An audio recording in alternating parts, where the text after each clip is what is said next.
Hello, my name is Aidan Mendel, and this is my informative speech about the damaging effects of harmful algal blooms on Florida's inhabitants and coastlines. Imagine walking along your favorite beach and suddenly noticing a water tinged a reddish brown, a foul odor, and dead fish scattered along the shore. You cough, your eyes sting, and you wonder, what is happening to these waters?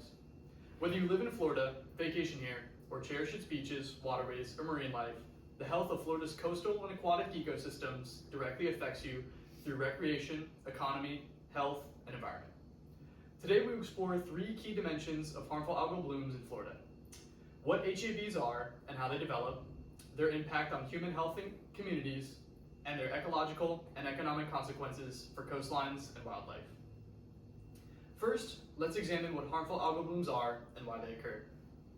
According to the Florida Department of Health's in its Harmful Algal Blooms informational page, harmful algal blooms are overgrowths of algae species that can produce toxins or otherwise harm ecosystems and humans.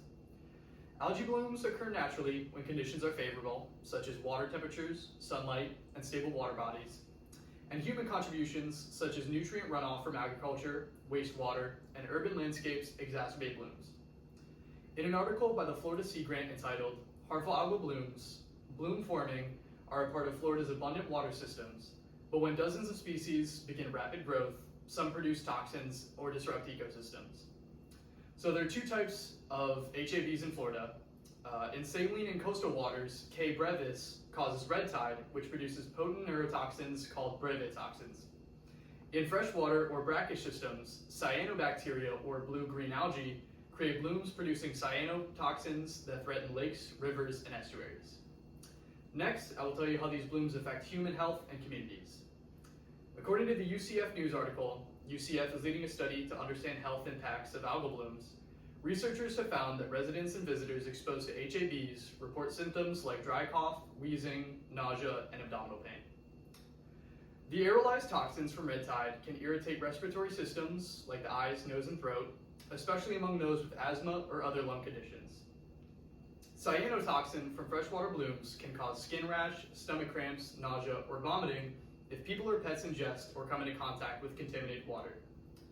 In an article entitled Clinical Signs and Symptoms Caused by Harmful Algal Blooms from the CDC, eating bivalve shellfish contaminated with brevetoxins can result in neurotoxic shellfish poisoning, NSP, which has serious cardiovascular and neurological effects.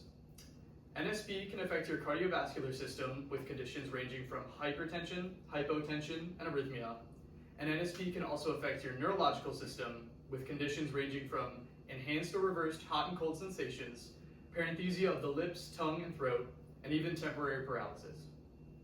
Finally, let's explore how HABs impact Florida's wildlife, ecosystems, and coastal economies.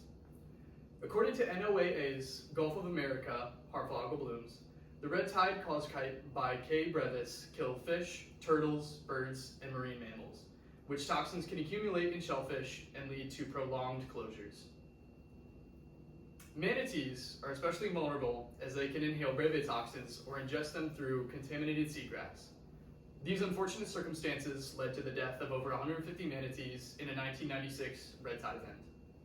Fish kills are among the most common, which have a cascading effect through food webs. When one of the most abundant and relied on food sources becomes scarce, ecosystems suffer and water quality further degrades.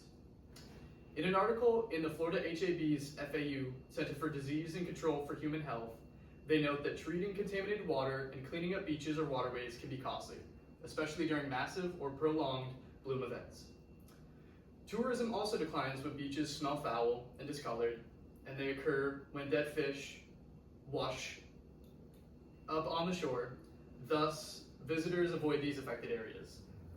Restoration, monitoring, cleanup, and public health costs also impose huge financial burdens on coastal counties and states.